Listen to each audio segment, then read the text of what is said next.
su Biblia abierta, ahí en Isaías 9, vamos a recordar esta maravillosa profecía de Isaías. Él fue, Isaías, un profeta levantado por Dios aproximadamente, recuerde bien, en el año 740 aproximadamente antes de Cristo. Antes de que Cristo viniera, en el año 750 aproximadamente, Isaías fue levantado por Dios para predicar la palabra de Dios y para ser un profeta en la nación de Israel, específicamente en Judá. La nación ya había sido dividida en dos, en el reino del norte, Israel, y en el reino del sur con Judá. Y Dios levanta a Isaías en el reino del sur, en Judá. Él tuvo un ministerio extraordinario. Ustedes pueden recordar que es uno de los mayores profetas del Antiguo Testamento.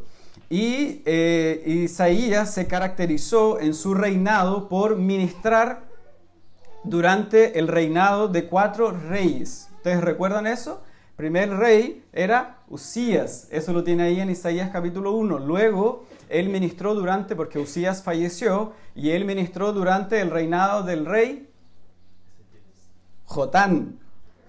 Luego murió Jotán y ministró durante el reinado de Acaz. Y finalmente, en el 4º reinado, entonces, del rey Ezequías. Ellos tuvieron integridad delante de los ojos de Dios, no los 4, pero principalmente Usías y Ezequías. Pero en el reinado de Usías, el pueblo de Israel y de Judá habían tenido paz en cierto nivel. Habían tenido paz para con sus enemigos, pero luego se levantó la guerra. Ya había corrupción en el pueblo de Israel y en el pueblo de Judá, además de la tranquilidad que Dios les había dado. Sin embargo, el corazón del pueblo ya se estaba desviando, de tal forma que cuando muere el rey Usías es el tiempo en el cual el pueblo se desata en desolación y en corrupción espiritual, social y política. Es en este momento cuando Dios llama a Isaías. Y cuando todo está en corrupción moral, en corrupción espiritual y en desolación, Dios levanta un hombre para predicar su palabra y le da esta visión gloriosa de la santidad de Dios en el capítulo 1. El Señor, luego de ese tiempo de haberse llevado a su rey Usías, Dios levanta a Jotán. Y Jotán comienza con problemas y entonces ellos se enfrentan en guerra con sus hermanos en Israel, y Israel se había unido, tal era su corrupción espiritual, que se había unido con Siria para entonces ganarle a los asirios. Pero Judá dijo: no, yo no voy a la guerra con ustedes. Y luego en el imperio de Acaz, ellos prefieren entonces buscar ayuda no en el Señor, sino que en los asirios, en sus enemigos.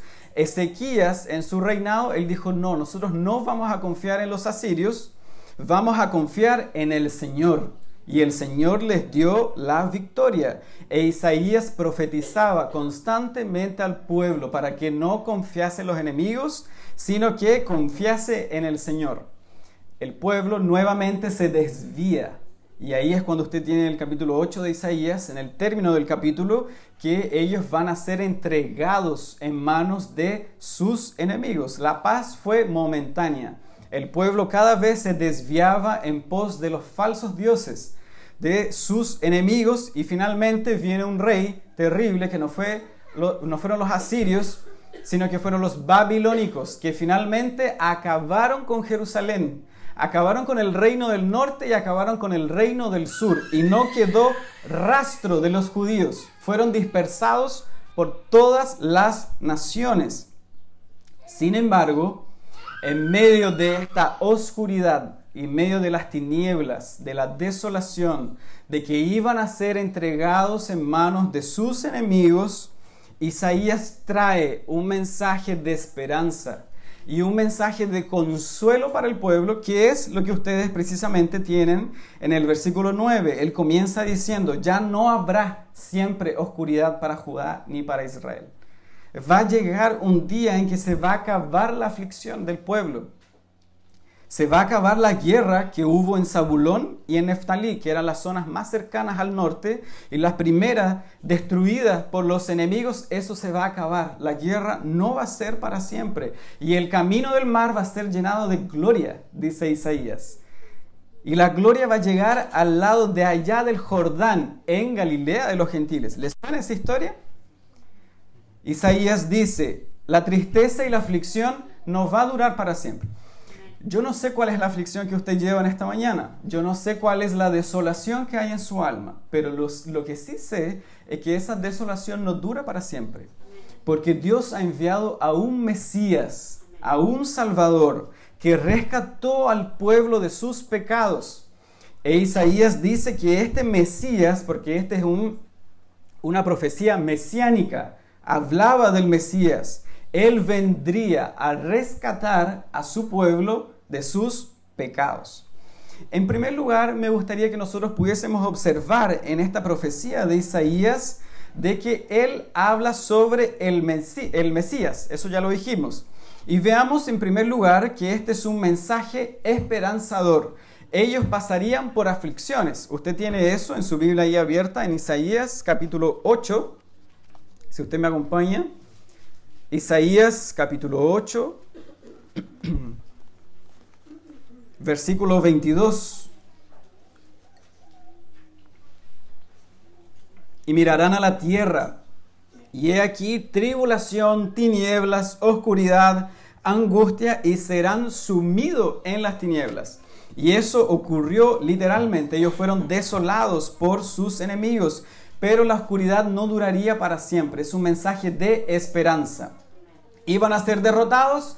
Iban a ser derrotados sí o sí por causa de su pecado. Sin embargo, a pesar de haber sufrido invasión asiria, invasión de los babilónicos, aún así el sufrimiento no duraría para siempre, sino que iba a llegar un Salvador superior al rey Usías, superior al rey Ezequiel, que salvaría a su pueblo de sus pecados. Y este Salvador, este Mesías, es el rey de Israel. Y es el rey verdadero de Israel. Lo que Isaías está diciendo, en otras palabras, es diciéndole al pueblo, pueblo, llegará un día en el que tus pecados van a ser borrados, expiados para siempre. Tú vas ya a volver de la mano de tus enemigos. Pero Isaías tiene en su mente no solo una profecía de que volverían a la tierra de Israel, y eso ocurrió. 70 años ellos estuvieron en manos de sus enemigos, y Jeremías inclusive profetizó la vuelta del pueblo a Jerusalén. Pero Isaías habla de una expiación mayor, que es la expiación de los pecados del hombre. Tu Mesías, dice Isaías, él vendrá a ti y te librará de todos tus pecados. Esta es una profecía, en segundo lugar, específica. Si ustedes notan eso conmigo en el texto. Todas las profecías de parte de Dios son específicas. Son con nombre y apellido. No son como esas profecías que nosotros vemos hoy día lanzadas al aire, ¿cierto? Que son generales. Que yo sé que tú has llorado. El Señor ha visto tu llanto. Eso, todos lloramos. Todos sufrimos. Esas no son profecías específicas de la parte de Dios, sino que cuando Dios hablaba en boca de sus profetas como Isaías, generalmente ellos comenzaban diciendo, así dice Jehová de los ejércitos, y lanzaban la profecía. Ellos hablaban en nombre de Dios en profecías específicas, con nombre y apellido. En segundo lugar, usted ve en el texto que esta profecía es específica y está en un tiempo específico. Vendrá el tiempo en el que el Mesías vendría. De hecho, en el capítulo 7, Isaías lanza su nombre, que su nombre sería Emmanuel, que es Dios con nosotros. 700 años antes que el Mesías viniera, Isaías ya estaba diciendo su nombre. Isaías ahora él va a decir el lugar que este Mesías nacerá al otro lado del río del Jordán, en una geografía específica, en Galilea de los gentiles. Jesús fue Galileo, él nació en Nazaret. Es revelada la identidad del Mesías. Incluso Isaías ahora lo identifica como la luz verdadera que alumbra con su gloria el camino del mar y llega hasta Galilea de los gentiles. Lanza con nombre específico ahora Isaías sobre el Señor Jesucristo. Inclusive, esto ya sería suficiente para creer que las Escrituras es la palabra de Dios, son la palabra de Dios por el ministerio profético sobrenatural de los profetas, porque ellos anunciaban la palabra de Dios. En el capítulo 45 de Isaías, usted ya tiene a Isaías hablando sobre el regreso del pueblo a Jerusalén, a construir de nuevo el tabernáculo, mencionando el nombre de un rey que se llama Ciro. Ciro el persa, incluso era extranjero. Y Isaías dice que Ciro va a ser utilizado por el brazo del rey de los reyes y va a traer entonces al pueblo de vuelta 100 años antes que eso sucediera. ¿Usted se imagina? Yo diciendo aquí, eso no va a ocurrir, pero ¿quién va a ser el presidente de Chile en 100 años más con nombre y apellido? Con su lugar de nacimiento y de origen. Isaías ya lo registra en la palabra de Dios. Eso ya es suficiente para creer que la Biblia es la palabra de Dios. Y él ahora lanza el nombre del Mesías en varios de sus atributos, diciendo que nacería en Galilea, que él sería el Mesías. Ahora él dice que él, en su nombre, es reconocido como milagroso. Esa es la traducción exacta. Un milagroso consejero. No, algunas traducciones como la Reina Valera hablan sobre admirable, consejero, pero es una idea que va unida. Él es un milagroso consejero. Él va a hacer las obras de Dios con gran maravilla, con gran poder. Su nombre es consejero o admirable consejero porque Él va a poseer la sabiduría divina encarnada de parte de Dios. En segundo lugar, dice que Él es Dios fuerte, es Padre eterno. Él es el príncipe de paz. O sea, esta es una profecía específica del Señor Jesucristo. Isaías dice en el capítulo 7, versículo 14, de que su nombre sería Emmanuel y que Él nacería de una virgen 700 años antes que eso sucediera. En el capítulo 9, Él ahora en nuestro texto va a decir que este Mesías es del linaje de David. En el capítulo 42, Isaías va a decir que este siervo de Dios es el siervo de Dios humilde, que no quebraría la caña cascada. Y eso es una profecía mesiánica reconocida en Mateo capítulo 12. En el capítulo 43, en el capítulo 53, Isaías va a hablar sobre el siervo sufriente de Jehová, que Jehová lo va a quebrantar, que va a morir por el pecado de su pueblo y que con su muerte atraería a muchos hacia él. Isaías entonces profetiza de una forma específica sobre el Hijo de Dios, que vendría a salvar a su pueblo de sus pecados. ¿En qué consiste ahora el mensaje de Isaías? En tercer lugar, vimos que su mensaje es un mensaje esperanzador, que es un mensaje profético, con nombre, apellidos, con lugares determinados por Dios. Pero específicamente, ¿de quién habla Isaías? ¿Habla de algún rey que vendría meramente como Usías, como Ezequiel, como Jotán o algún otro como Josías, que fue un siervo del Señor? No, sino que él dice ahora, llegando al versículo 6 propiamente tal, él dice, porque la desolación se va a acabar para siempre. ¿Por qué? ¿Cuál es la causa del mensaje? ¿Cuál es la argumentación sólida de este mensaje? De esta esperanza viva. No es de que van a ser un rey, un hijo de Ezequías, no. Él dice, porque la causa de esto es que un niño nos es nacido. O en la mejor traducción, porque un niño nos ha nacido. Porque un hijo nos ha sido dado. Este mensaje es sobre el Mesías, que traducido también es el Cristo, el ungido de Dios para salvar al pueblo de Dios de sus pecados. Su nombre es Jesús, el Hijo de Dios. De hecho, la Navidad se trata sobre Él. La Navidad, cuando nosotros celebramos, no es un intercambio de regalos. No es una mera cena con un pavo bonito o lo que ustedes quieran comer. De eso no se trata la Navidad. La Navidad se trata sobre este mensaje del Hijo de Dios que fue enviado para redimirnos. Él nos nació en Belén, dice Isaías. Él fue enviado por Dios para redimir al pueblo de sus pecados. Él dice en segundo lugar que su nombre, como nosotros habíamos dicho, va a ser un profeta superior a todos los otros profetas, superior a todos los reyes terrenales, que Él va a ser un consejero sabio, porque Él es un rey que posee toda la sabiduría divina en su persona. En segundo lugar, ustedes van a ver que Isaías dice en nuestro texto, si usted ve la aparente contradicción, que nosotros no logramos a veces dimensionar del todo, pero es un niño el que nace en Belén. Y al mismo tiempo, Isaías dice de que es Dios fuerte. ¿Cómo usted entiende eso? Es un niño que está en los brazos de María. Y al mismo tiempo, Isaías viene a decir de que este niño es Dios todopoderoso, que es un Dios fuerte.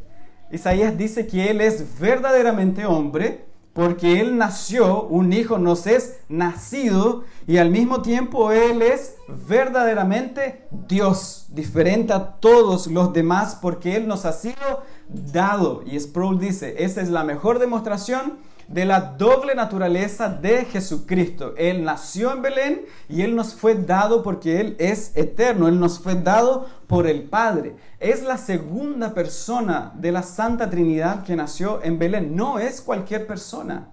Es el Hijo de Dios que habitaba en el seno del Padre en la eternidad. El Dios Todopoderoso, invisible, inmortal, suficiente, eterno, majestuoso, sin igual, santo, sin comparación, el Santo de Israel, cuya gloria atravesó el mar y llegó al Jordán. Ese Dios todopoderoso está naciendo en Belén como un niño. Este es un misterio glorioso. Este es un misterio maravilloso, digno de ser considerado. En tercer lugar, él dice que este niño, su nombre es Padre Eterno. Este niño, él no comienza a existir en Belén, sino que este niño en su naturaleza divina procede de la antigüedad, desde siempre. De hecho, este niño fue el que dijo, dirigiéndose a los fariseos, antes que Abraham fuese, yo soy. Él es desde la antigüedad y él no necesita precursor, él no necesita sucesor. No hay ningún rey que viene después de él. Él es el Dios de la eternidad. Es por eso que Moisés dijo, desde el siglo y hasta el siglo, tú eres Dios. Él es eterno. El Rey eterno está naciendo en Belén de Judea. Eso es algo digno de notar. Y en cuarto lugar, Isaías dice ahora que este niño es el príncipe de paz. No hay nadie como él. Él es el enviado por Dios, porque su gobierno viene a ser establecido en la tierra como un gobierno de paz, porque Él es el único que puede unir a los hombres con Dios nuevamente. Él es el único que puede quitar la enemistad causada por el pecado.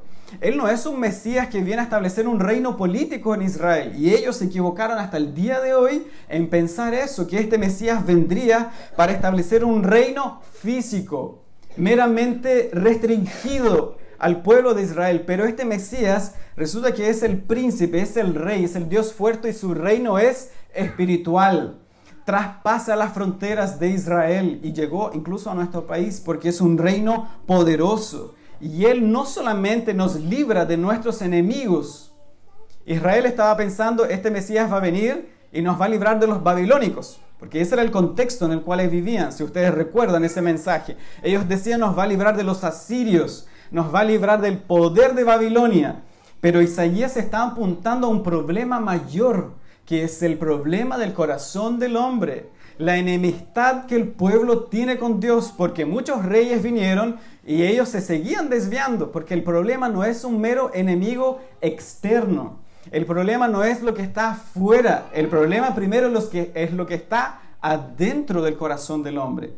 E Isaías dice que este príncipe viene a establecer, a inaugurar su reino de paz, uniendo a los hombres con Dios. Nuevamente, a todos aquellos que creen en su nombre, a todos aquellos que se rinden ante su gobierno, ante su reinado, porque Él es rey, Él es príncipe, Él es Señor. Todos los que se rinden a Él pueden obtener la verdadera paz que solamente Jesucristo puede dar.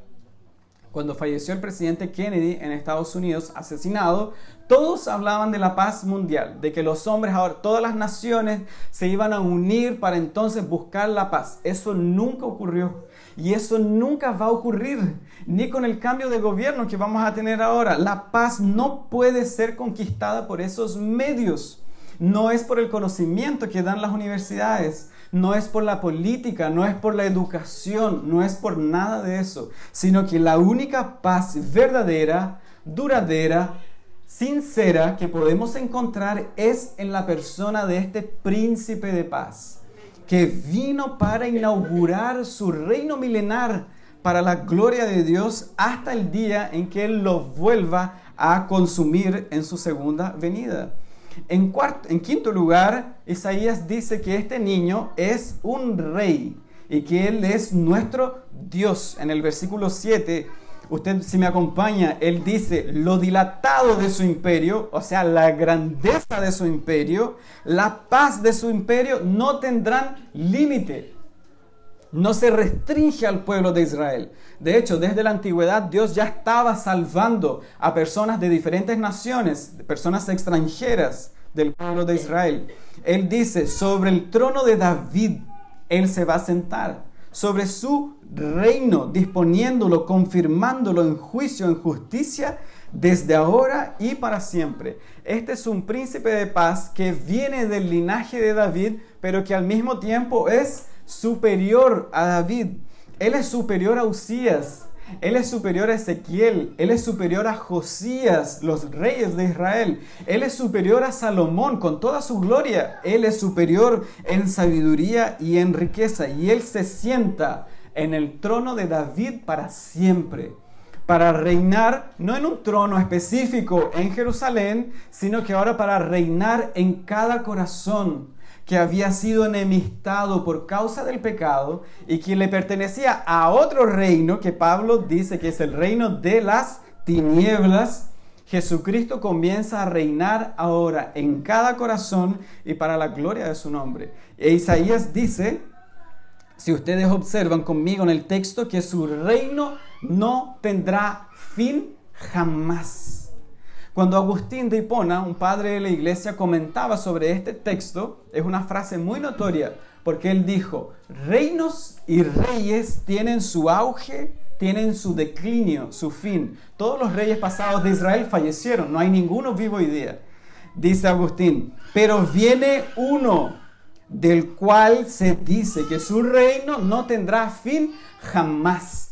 Y ese rey es el Señor Jesucristo, el Hijo de Dios y el Hijo del Hombre, que nació en Belén y vino a establecer, inaugurar su reino milenar y glorioso, sin comparación, sin precedentes, sin gloria semejante. Él es un rey superior a todos los reyes de Israel. Toda y cada una de esas historias de los reyes y de sus auges y de sus declinios revelan y apuntan al rey verdadero, que vendría a nacer en Belén para reinar por siempre en el corazón de su pueblo. En último lugar, ahora Isaías dice que esta profecía no va a fallar, si ustedes me acompañan. En el último versículo de nuestro texto, él dice, esta profecía que nos va a ocurrir mañana, ¿ustedes recuerdan? 700 años adelante vendrá el Mesías. El Mesías va a venir con nombre y apellido en ese lugar. En el versículo 7, observen que la profecía no tiene su base en el profeta, sino que tiene su base y su poder en Dios que envía al profeta. El mensaje es de Dios, el mensaje no es de Isaías. Él dice, Dios lo va a hacer. Dios va a hacer que en Belén de Judea, en Galilea, en Nazaret, vendría y vendrá, dice Isaías, nacerá el Hijo de Dios, el Hijo del Hombre, el Príncipe de Paz, Dios fuerte, admirable consejero. Él va a nacer en Belén. Y el pueblo, confiando en Él, mirando hacia adelante, creían en Él. Y por tanto eran salvos en base a esta esperanza, en base a este mensaje consolador, que puede ser que Dios los iba a traer de vuelta. Y Dios también lo hizo, porque esta profecía también tiene en su parte promesas para Israel físico. Y ellos fueron traídos de vuelta, incluso están hasta el día de hoy allá en Jerusalén. Sin embargo, la profecía tiene un carácter mucho más potente, mucho más fuerte en su carácter espiritual. Jesús vino a este mundo.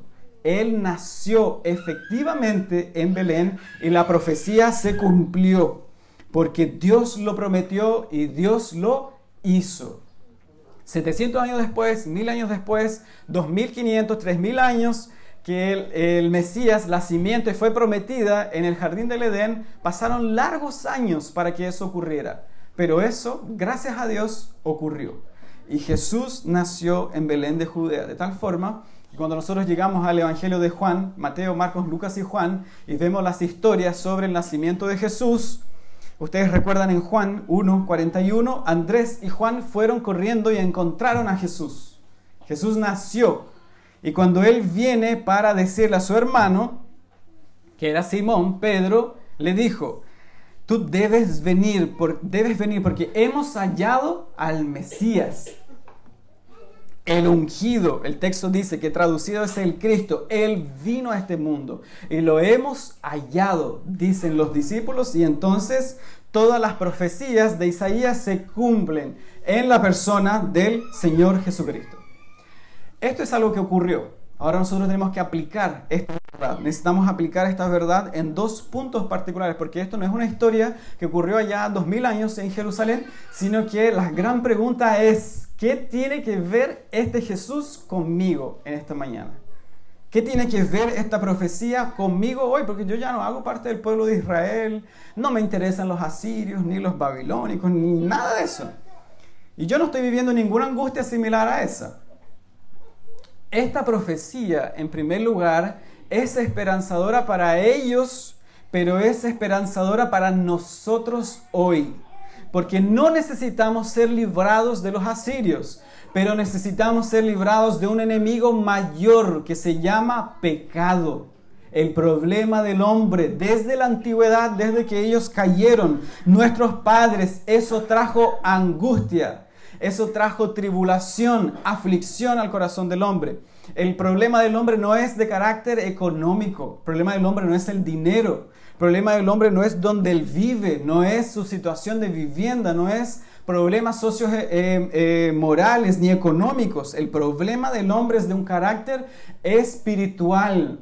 Y tanto usted en esta mañana como yo necesitamos ser librados de este enemigo superior, potente, poderoso, que solamente Jesús nos puede librar. Y es el pecado, el diablo, nuestro propio corazón. Spurgeon, el príncipe de los predicadores, que nos recordamos de él en la mañana cuando veníamos hacia acá, él dijo, el peor problema, mi mayor enemigo, no se llaman incluso diablo, mi mayor enemigo soy yo. Es mi corazón que tiene un problema que se llama pecado y me llevó a desviarme del camino de Dios. Pero siendo esa una situación terrible, y en la cual por eso sus familiares no quieren venir a este lugar, a este culto, y tanto que usted le predica y le predica y le predica, como hablábamos ayer con algunos hermanos, no quieren creer. No quieren creer porque el problema de ellos es el pecado que les ha cegado. Dice Pablo, el Dios de este siglo les cegó el entendimiento para que no vean las cosas celestiales. Ese es el problema. Pero a pesar de que ese es el problema, hay una solución. Gracias a Dios por eso. Hay una solución y su nombre es el Mesías, Jesús, el Hijo de Dios. Él es nuestra paz, dice Pablo, que de ambos pueblos, de judíos y gentiles, ha hecho uno. Él es el único que nos puede llevar hacia el Padre y Él vino. Él nació en Belén de Judea. Esto no es una fábula. Todos los niños aquí presentes Esto no es una fábula, esto no es una historia que fue contada por alguien como érase una vez una persona que nació y nunca ocurrió, sino que tiene, dicen los de la alta crítica, una mera enseñanza moral, una moraleja. Eso no es verdad. Esto es una persona real, viva, que nació en Belén y que Él viene para libertarnos de nuestros pecados. Él es Jesús. Ellos miraban hacia adelante, los del tiempo del profeta Isaías, pero nosotros hoy miramos hacia atrás, confiando y creyendo en el Mesías que vino ya hace 2000 años y cuya persona, cuyo mensaje sigue estando más vigente que nunca, tal como para ellos, tal como para nosotros hoy día. Este es la segunda persona de la Trinidad. Nunca olvide eso. Es el Hijo de Dios. En la persona de Dios, todos los niños presentes necesitan escuchar esto. En la persona de Dios subsisten tres personas. En su esencia, en su ser, hay tres personas: el Padre, el Hijo y el Espíritu Santo. Y el que fue enviado al mundo por el Padre fue el Hijo eterno de Dios, que vivía en la eternidad, habitaba en la eternidad. Allá en la eternidad no hay relojes, no hay tiempo, no hay nada de eso. Él entró en el mundo. Él entró en el cronos, en el tiempo. Él entró, Él se hizo carne. Él habitó entre nosotros, en el texto que leímos en Juan. Vimos su gloria. El Verbo de Dios fue encarnado, tomó sobre sí la forma humana. Se hizo semejante a nosotros. Él nació en Belén. Él lloró, Él tenía hambre, Él necesitaba de cuidados. Él se hizo hombre, Él nació en Belén. Y este glorioso Salvador, nacido como un bebé, creció y vivió una vida sin pecado, sin maldad, sin transgresión. El profeta dice que ni siquiera va a haber engaño en su boca. No hubo engaño en su boca. No hubo maldad en su boca. Él fue el más justo de entre los hombres. Y Él cumplió la ley de Dios. Él la cumplió. Lo que usted no puede cumplir, Jesús cumplió. Y Él conquistó esta justicia gloriosa. Sin embargo, los hombres lo miraron y dijeron: en este hombre hay pecado. En Él está el príncipe de los demonios y merece la muerte. Y le dieron muerte. Muerte de cruz, la peor forma de morir. Jesús murió en la cruz, pero este es el método de Dios para salvar a pecadores como usted en esta mañana y como yo. Él fue catalogado como el mayor de los pecadores por los hombres, pero Él es el Santo de Israel y Él salva a los pecadores mediante su muerte vicaria, sustitutiva en la cruz. Él nos reconcilia con el Padre. Él nos lleva a Dios. Mediante la sangre de su cruz tenemos perdón de pecados, vida eterna en su nombre, paz verdadera, paz real. Nos lo ofrece la iglesia, nos lo ofrece un pastor, lo ofrece Jesucristo el Señor.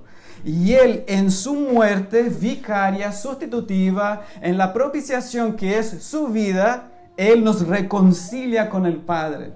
Y por haber obtenido plena justicia delante de Dios, esa justicia es aplicada a todos aquellos que creen en su nombre. De tal forma que el Padre en la cruz aceptó el sacrificio de su amado Hijo.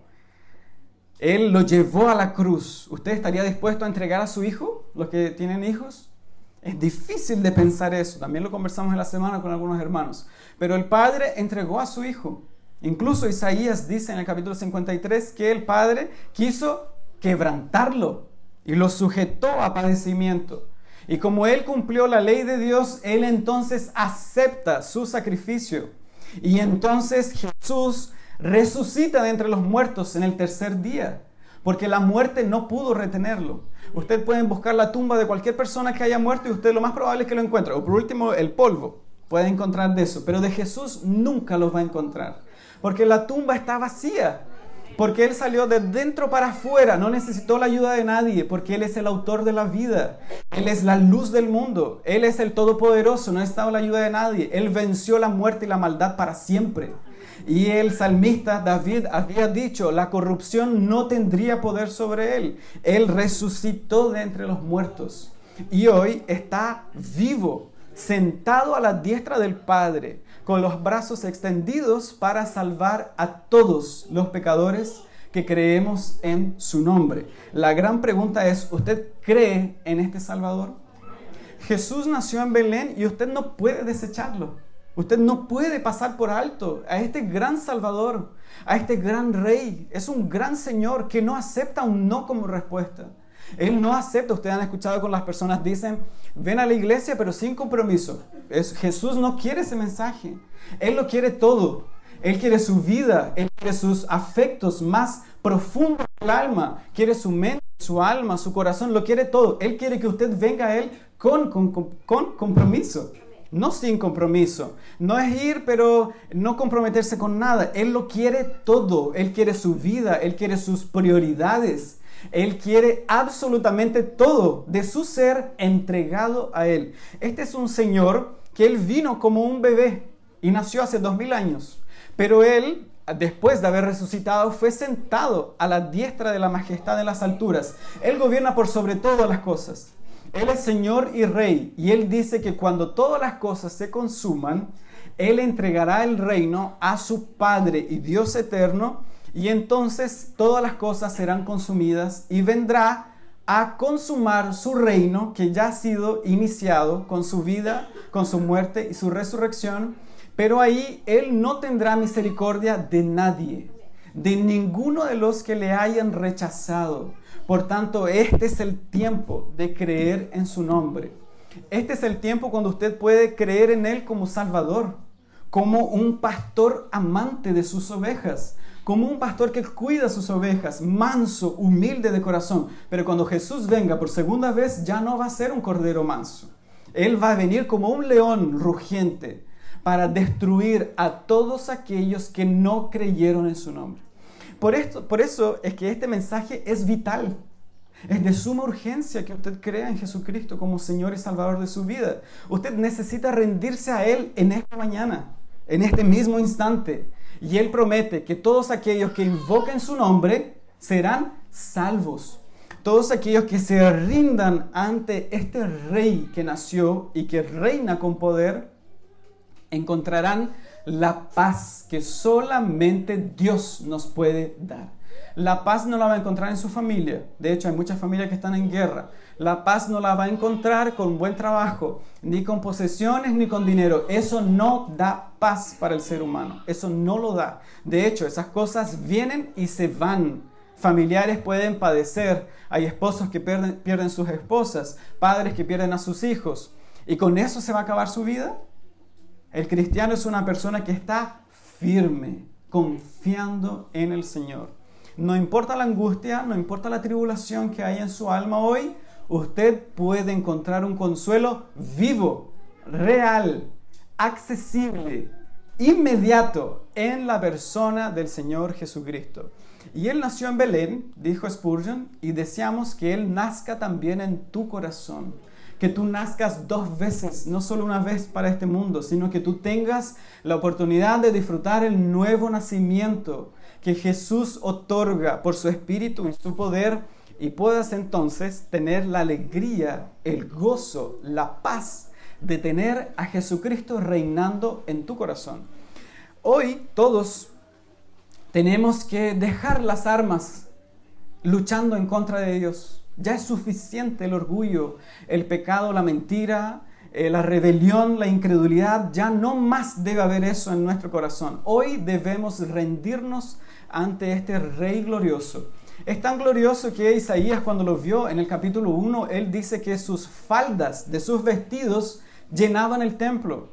El salmista dice que ni siquiera la tierra puede contenerle, ni 10,000 mundos que se crearan pueden contener su gloria. Nosotros necesitamos postrarnos delante de Él y suplicar que perdone nuestros pecados en esta mañana, que borre nuestra iniquidad y que venga a reinar de forma poderosa en nuestro corazón, desplazando el pecado, desplazando al yo interior, a nuestras prioridades, y que Él ahora reine en nuestro corazón. Y podamos así entonces disfrutar la esencia de la verdadera Navidad, de que Jesucristo nació, murió y resucitó para nuestra justificación.